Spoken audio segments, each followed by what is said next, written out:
All right, let's go over the homework that we had last night for math. So we'll pull up. There we go. All right, so we were at 8.5 last night or yesterday. And the homework was page, oh man, you guys, hold on. You guys figure out how to do things before Miss Nelson's ready.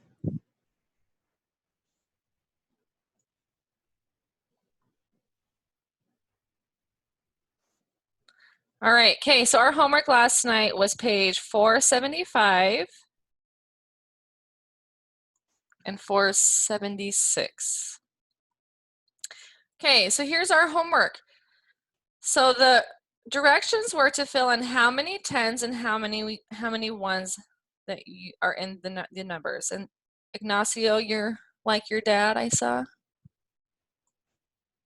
I don't see you, but I saw that you typed something. Okay. All right. Can someone help me answer number 3? How many tens? What do I wear? Yulia? So I'm just wearing a sweater. I forgot. I was going to ask my twin sister what she was going to wear today, and I was going to match her, but I didn't get a hold of her in time. But just imagine that we look very much the same today. She probably has on a sweater as well. Kendrick, do you want to answer number 3 for me? Okay. Can you unmute yourself? It's not letting. Oh, there we go. I got you. Okay. Sorry about that. No, you're fine. There are 4 tens and 3 ones and 43.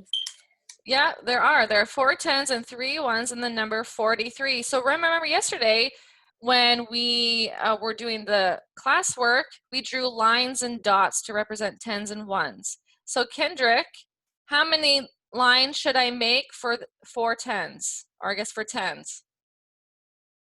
Kendrick, can you answer that? How many lines should I draw to represent the tens? 4. 4, yep. 1, 2, 3, and 4. And how many dots, Kendrick, should I make? 3. 3, because the dots represent our ones. Thank you, Kendrick. Okay, number 4. There are how many tens and how many ones in the number 86?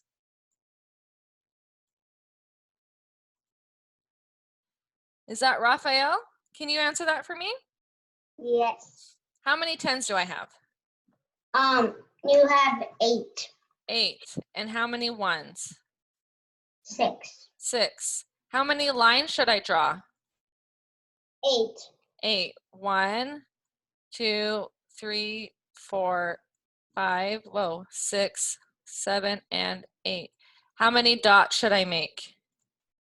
6. 6. 1, 2, 3, 4, 5, and 6. And I see that you're with your twin, Raphael. Mm-hmm. Is that your brother? Yes. Oh, so fun. Yeah. Hi, what's your name? What's your brother's name? My brother's name is Isaac. Nice to meet you. All right, thank you, Raphael. Okay, number 5. There are how many tens and ones in the number 15? Anyone want to answer that? Camilo. 1 10 and 5 ones. 1 10 and 5 ones. So how many lines should I make? 1. And how many dots should I make to represent my ones? 5. Yep, 1, 2, 3, 4, and 5. Thank you. You're welcome. All right, number 6. There are blank tens and blank ones in the number 37. Leonardo?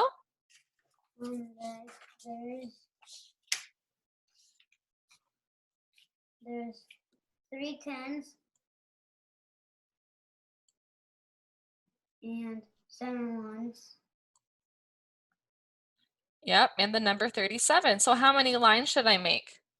3. Yep, 1, 2, and 3. How many ones should I make? 7. 7. 1, 2, 3, 4, 5, 6, and 7. Perfect. Thank you, Leonardo. All right, number 7. There are blank 10s and blank 1s in the number 62. Justino? 6 tens and 2 ones. Okay. How many lines? 6. 1, 2, 3, 4, 5, and 6. How many dots should I make? 2. 2 is right. 1 and 2. Perfect. Thank you.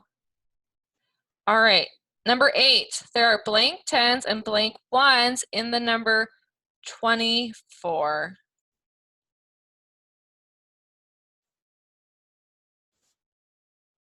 Looking for a hand. Is that Juan Sanchez? Do you have your hand raised? Do you want to answer number 8 for me? 2 Okay. tens and 4 ones. 4 1s. How many lines should I make? 2. 2, because the lines represent 10s and we have 2 10s. Perfect. About how many dots should I make for my 1s? 4. 4 is right. 1, 2, 3, and 4. Perfect. Okay, let's turn the page. Now we are on page 476.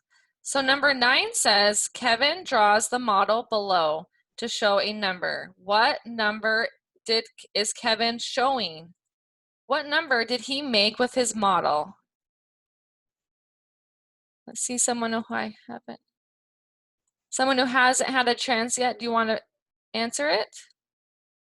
Is that Angel? What number is Kevin showing? He's doing 30.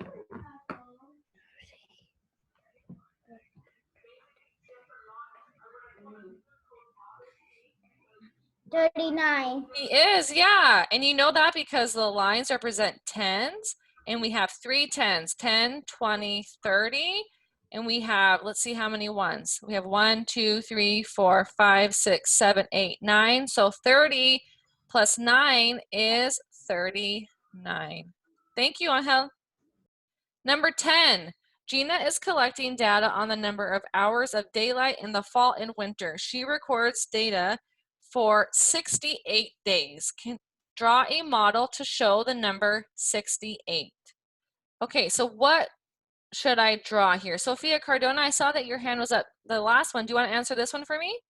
Mm-hmm. So if I was to draw a model to show number 68, what could I draw? So you could draw 6 tens. 6 10s. Okay, so how can I do lines? Should we do that? Yeah. So 2, 3, 4, 5, and 6. Okay, And how many ones do I have? 8 ones. 8 is right, yep. 1, 2, 3, 4, 5, 6, 7, and 8. 8. Perfect, thank you, Sophia. So that's just a way to write the number 68 with a model. So remember, when it says to draw a model, it's just to do something like this. Just draw a picture is what it's asking you to do. Okay, number 11 says, Peyton starts drawing a model for the number 48, but she is interrupted. Help her finish her model. So how could she complete this model to show the number 48? What does she need to add to it? Justino? Two more tens and 8 ones. 2 more 10s. Okay, so I have, whoa, that's not, let's get a straight line here. Okay, so 2 more 10s. So that's 2 10s. And how many ones should I make? 8. 8. 1, 2, 3, 4, 5, 6, 7, and 8. That's right. Yep. Because she started with 2 10s, and so we added 2 more to make 40, and then we added 8 ones to make the number 48. Okay, number 12. Which number is represented there with that model? Hi, Yulia. Thank you for the comment. Okay, so the number so the options that we have are A, this is showing the number 5, or it's B, this is showing the number 11, or C, the model is showing the number 23, or D, it's showing the number 32. Which number is being represented? Antonella? 23. 23 is right. Yep, because, whoa, I guess I need to change my pen. 23, because you have how many tens, Antonella? 2, 2. So 10, 20, and how many ones do I have? 3. 3. So 20, 21, 22, and 23. Perfect. And again, thank you if you're typing the answer in the chat. That's great. Ms. Nelson can see all your answers in there, so thank you. Okay, so that was the homework last night. Any questions from last night's homework? Any questions about the homework from last night? If you have questions about anything else, I can answer that after class. But if you have any questions right now about the homework, Marcelo? Do you have a question about the homework? No. No? Yulia, you had a question? Let me see if I can find you to unmute you. Yulia, do you have a question about homework? The homework? Okay, what is it? What can I help you with? Well, when I thought that one was 38, and then I think about it that it was 39. So that's great. You went back and you checked and you made sure that you answered it correctly. That's awesome. See, that's a good mathematician, is you go back and you check your work, because sometimes we can make mistakes by counting wrong. So that's great to hear, Yulia, that you went back and recounted it. Awesome. Thank you. Any other questions about the homework from last night? All right. Okay, tonight you are going to complete pages 477, that looks like this, and 478. This will be your homework today, and then tomorrow we'll go over that. Kendrick, do you have a question? Yes. Okay. Good morning. So sorry. I was asking if he had to do some online homework, just like online home, because we saw that on his math book, something on his math book. Yeah. So last week we had an assignment in the math book. I can pull it. Would it be helpful if I showed you where it is on the math book? Yes, please. Thank you. Okay. Let me pull up that. Okay, so if you're on your math book online, and this is going to show differently on yours because I have a different setting, but when you go to your math book, so this is what mine looks like. It says browse classes and data, but you guys should have 2 circles right here, and I think one of them says my assignments or something like that. Everyone had I don't know if I want to pull it up because I want everyone to see everyone's score. But 8.3 and 8.4 was the assignment from last week, and I have it open until Wednesday to complete. Okay, thank you. Yeah, thanks for asking. Oh my God, thank you very much, Ms. Nelson. Yeah, no problem. And I don't know what you guys see when you open your math book. Is it 2 circles that you click on? I don't remember, because They're giving us, sometimes it's not letting us in. We're having like issues with getting in. Do you, so the username and password are his student ID and password that he uses to get into Clever. Oh, okay. Oh, okay. So you just, I think you might have to enter it like 3 times sometimes before it lets you in. Okay, so we're gonna try to do it today, and I'm gonna let you know tomorrow if everything went right. Okay? Yeah, that'd be great. And if you can see my screen right now, so your math book is called Envision, and Clever is where you can find it, and it's called Envision. So you just click on that. You're gonna enter your username and password here, and then it's gonna ask you for it again. I'm already signed in, so it's not asking, but then it would ask you again like 3 times. And Pearson realizes the book. It was 8.4. 3 and 8.4 quick check. Thank you so much. Thank you You're very much, Ms. Nelson. Yeah, you're welcome. Say bye, All Kim. right. Bye. And sorry, I know it's like all these multi-steps to get to it, but yeah, let me know if you have any questions. Okay, thank you. Thanks. Yeah. All right. So yesterday, so that's our math for today. Yesterday, for social studies, you guys went to Studies Weekly. Did anyone have any issues getting to Studies Weekly? Was there any issues logging in? Some of you, some I see shaking heads no. Some people. So in case there were any issues getting into it, we're going to go over what the reading was yesterday and talk about it. And then I could stay after class and help people get situated and logged into Studies Weekly if you need help. Okay, so the assignment yesterday was to read these first 3 articles: Changes in Communities, Building Villages, and Population Growth. So before we go over that, can someone tell me what is a community? What does that word mean? Justino? Like a whole entire group. A group is a perfect way to describe it. A community is a group of people. So within our class right here, this is our community right here. And then in our school of Rex, that's our school community. And then maybe you live in a neighborhood that has a name or something. So I live in a neighborhood called Milan. And so that's my community. And then maybe you live in Doral, and that would be a community, or you live in Miami Lakes, or you live in Miami. And then we live in the community within our neighborhood, our family. So just something like that. So a community is a group of people. So the readings last night was about changes in a community. Okay. So this first one, before people lived on Earth, only plants and animals were here, is what it says right here. So then the question is, what lived on Earth before people?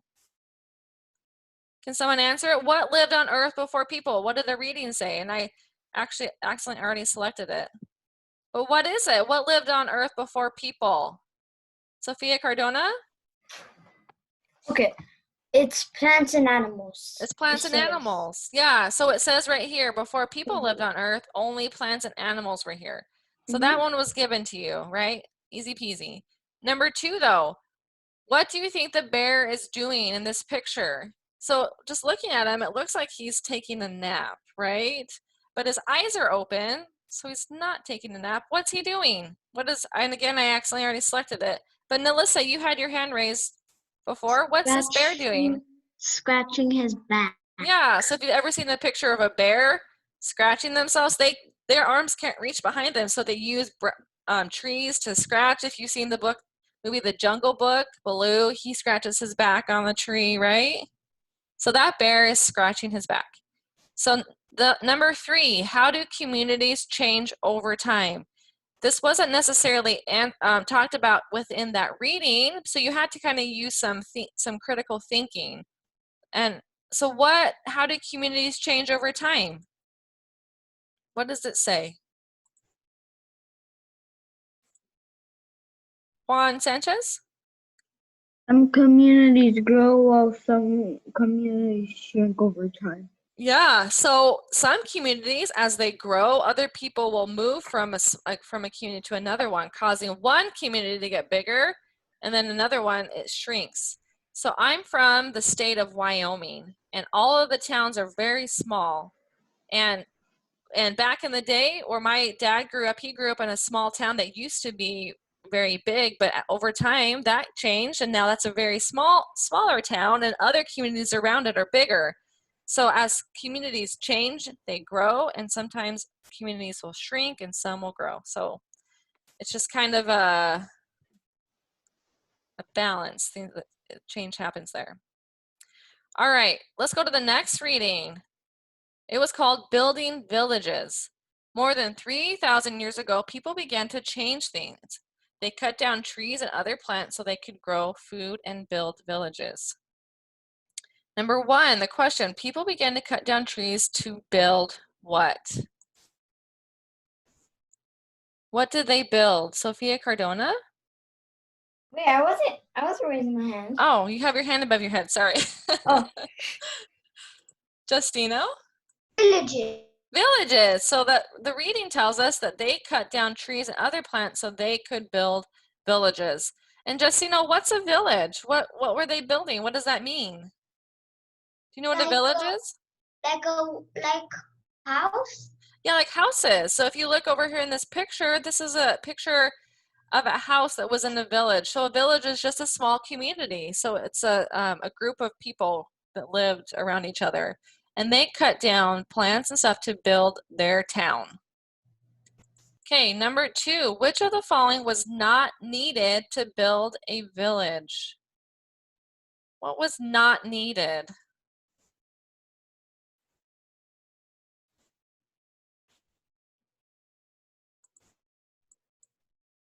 Adrian? Plants. Plants. So when we look at our options, you need people to build things, right? And people need to use tools to build things, and natural resources, those are things that just naturally grow or around us in the earth. So like wood from trees and stuff like that would be natural resources. But you don't necessarily need a plant. Like we don't necessarily need a carrot or something like that, right, to build a village. But you need these other things to build. Thank you, Adrian. Number 3, how was life different for people in villages? So this wasn't talked about in our reading, but this is something that you could think about when you look at the answers. What could it be? Camilo? They had more food and protection. Yeah, and so I had that highlighted, right, so you can see. But what does that mean? How is being in the village, how does that give people more food and protection? Camilo? So that they don't get burned, and they have to buy a lot of food so they don't have to go back and back and back to the shop. Yeah, right. And so when you have a big group of people, people are producing food, and so there's more food available. And if there's more people around, people are a little bit more protected, right? If there's anyone who comes to hurt them, so maybe there's a bunch of people that are there. So they are more protected and they have more food back then when they lived in villages. Okay, let's look at the last one, population growth. Over time, the number of people on Earth kept getting larger. They needed more food, so they cleared more land for farms. They cleared land to raise cows, horses, and sheep. Number 1, what is this place? When you look at the picture, what is the place called where the cows are grazing? Is it a forest, a desert, a field, or a swamp? Matthew? That is a field. So Matthew, that's perfect. Why isn't it a forest, or why not any of the other options? Because it's not a forest because they cut down all the trees. Yes, home run, Matthew. Yeah, so if you look in the very back of the picture, there's a bunch of trees, and that would be more of a forest. But right where the animals are, they cleared the land, so that would be a field. Perfect, Matthew. Awesome. Nelson, I did all of them. I'm so happy to hear. Good. Okay, number 2. Why have people cleared the land for farms and to raise animals? Why did they clear those trees? What was the reason? Is that Christopher's hand? Yeah. Why did they clear those fields? Because they need more food. Yeah, they cleared them because they needed more food to feed everybody. As there was more people, they needed to feed those people. Yeah. Number 3, what do sheep provide us that cows cannot? What do sheep give us that cows cannot? Melissa? Wool. Wool. What's wool? Do you know? Wool is fuzzy. Yeah. It's what's on the sheep, right? And it's really Yeah. fuzzy. Have you ever worn any like wool, like slippers with a bunch of like fuzzy fur inside or anything like that? It would be like wool slippers. Does it keep you warm or what does it keep you cold? What does wool do? Warm. Keeps you warm, exactly. All right, so that was the readings from last night. Tonight you're going to read the next 3, roads, villages, and cities, and consequences of change. All right, so that's all that I have for now. If you would like to stay and ask any questions, I can stay around for a few minutes, but if you need to leave, I will see you tomorrow.